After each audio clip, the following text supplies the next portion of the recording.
I've been saying she's a moron, which I do think she's a moron. I stand by that. But when I watch these completely empty sound bites, I think it's because she's dumb and she doesn't know anything and she's incapable of doing anything more. And your words, blank slate, kind of come at it from a different way, that she's intentionally being vague all the time because that's what makes her saleable to her party bosses who have chosen her and who are trying to elevate her to advance their own agenda. In the case of Cheney and so many others, it is wars, the military-industrial complex. And that is a different way of looking at, I'll play the soundbite, we played it a couple days ago, but this one just is so perfect. It just encapsulates everything that I can't stand about how she answers questions. I'm going to look at this with a new pair of eyes, just blank slate as opposed to just utter moron. Let's watch it. How do we get here? You smell good, you look good. Oh, that's better than smelling bad. Thank you. I know. You smell great, you look great. Do you feel great? Kind. It has been a whirlwind for you. I feel good. You know, listen, we have 23 days as of today until the election, and I am in these streets traveling and talking with folks. And I am out here doing the work of earning then the vote so that we can get to the job of continuing to move forward. And for me, that is about pushing for an opportunity economy, which is about tapping into the ambitions and the aspirations of folks. I know the ambitions, the aspirations, the incredible work ethic that exists in our community. I know the dreams that exist, but not everyone has started out on the same base in terms of being able to realize their goals and their dreams. So my plan is to build what I call an opportunity economy, which means giving people an opportunity to actually achieve those ambitions, those goals, and those dreams. She said nothing. Yeah, which isn't easy, by the way. It's not easy to say nothing. It's not easy to be Kamala Harris. It's not easy. Everything about her, from her first name, which she's pronounced various different ways, she doesn't pronounce her own first name consistently, to her accent, which is, of course, an affect. She grew up in Canada. She's Canadian. She went to high school in Montreal, Canada. She didn't grow up in Baltimore. That's a completely fake accent, daughter of college professors, to everything that she believes, which is essentially nothing. And to play that role over so many years with nothing inside is not an easy thing. I don't think she's stupid. I think there are different kinds of intelligence. I think she's a high feral intelligence, an animal intelligence, which is a really useful thing. I wish I had more of it myself. I mean that. But she's just pure ambition, and she'll be what she needs to be. But when I watch that, every time I watch her, I get the same vibe, which is fear. She's afraid. And of course she's afraid because she doesn't believe anything. When you know and you believe what you believe, and if you have limits to what you'll say, to how dishonest you'll be, there's a kind of freedom in that. Like, I'm not going to do that, period. I've already decided. You know, all of us kind of go through this. But there's the rare person, not so rare in politics, unfortunately, she's one of them, who doesn't have any limits at all. And because, like, whatever it takes, whatever I have to say, whatever I have to pretend to believe, I will. And again, that's a skill. And that's how she leveraged a career with no achievement at all, no obvious skills of any kind, to the place where she could be president of the United States. Like, try that at home. That's hard.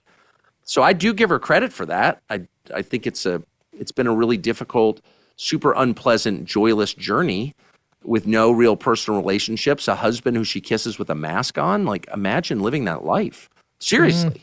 I can't imagine anything worse than that.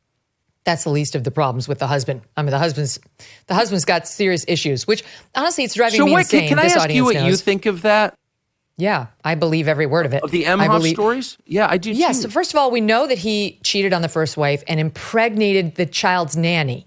So it's bad enough to cheat on your wife.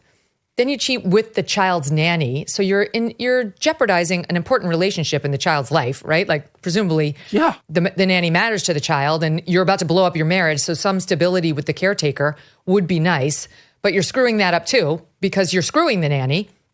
Then he impregnates her. Then on top of that, the Daily Mail, all of which he's admitted that.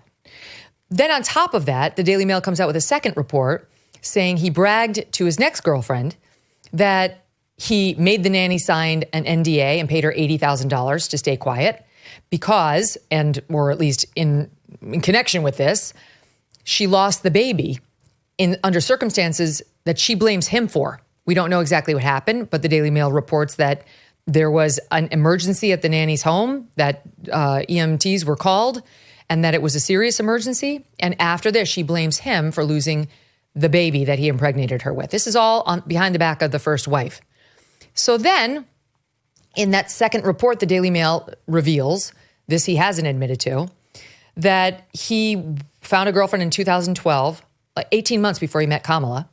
And they were in Cannes, France at some red carpet, black tie event, and for AIDS, to raise money for AIDS research. She's a gunner, this woman. She's a professional. She's a lawyer. She's beautiful. They were dating for a short time. She brings him out there. And that he was so angry, she touched the shoulder of a valet to get his attention so she could get a taxi. He open hand slapped her so hard across the face, she spun. She stumbled. She got into a taxi because now she's scared. He forced his way in. She was so scared of the beating continuing, she called her male friend back in New York to get him on the phone so that he couldn't do anything to her now. She's got an ear witness. That guy spoke to the Daily Mail, as did two of her other friends, at least one of whom was able to give a contemporaneous account of what she was told. The second one came a year later, I think. And this woman broke up with him and provided receipts, obviously, that came from the woman. How else would the friends have her airline tickets? And that he denies only through a campaign spokesperson in passive terms. So he's denied it. I believe every word. Because you know what would happen, Tucker. You're a public figure. If somebody came out and said Tucker Carlson beat the girlfriend he had before he married Susie, you would very easily produce said girlfriend to say, this is a vicious lie. I love Tucker. It ended, but we're friends. Or it ended badly, but he never hit me. Where is she? If it didn't happen, and he's had 3 interviews so far, including with MSNBC, which is supposed to be a news organization, no one has asked a question about it. I don't understand that. How can you not ask about that? I mean, I'm not surprised at all because he's a self-described feminist who's redefining masculinity, and people like that always hate women. It's the beta males you got to watch out for. They will mistreat you. They have no self-respect. And anyone who doesn't respect himself is definitely not going to respect you. That's for certain. They always lash out. I'm a man. I've seen this dynamic a lot. It was always, the peace, love, patchouli guys in college who would rough up their girlfriends. Fact. No, for real. And so it doesn't shock me. What shocks me is that Joe Scarborough could do an interview with him and literally not mention it. I just think there's no kind of depth to their shame either. Like, these are the same people who told us that Biden was a genius, not senile at all, and that it was a cheap fake, the evidence to the contrary, and that all of us were right-wing extremists for suggesting Biden was senile until the day that they all, as one, told us he was in fact senile and had to step down. Like, they're exposed liars. They have no shame, but it still shocks me. 4 years of crushing interest rates, runaway inflation, and reckless government spending. And who's paying the price? You are, my friend. You might have bills stacking up, debt collectors on your back. I've been there. And barely able to keep food on the table. Done with Debt can be a way out. They have developed new aggressive strategies designed to get you out of debt permanently without bankruptcy or loans. Done with Debt stands between you and your bill collectors. They can go head to head with these creditors, getting balances reduced, interest rates slashed, and penalties stopped. They create a plan to end your debt fast and put more cash in your pocket every month. And right now, Done with Debt is accepting new clients.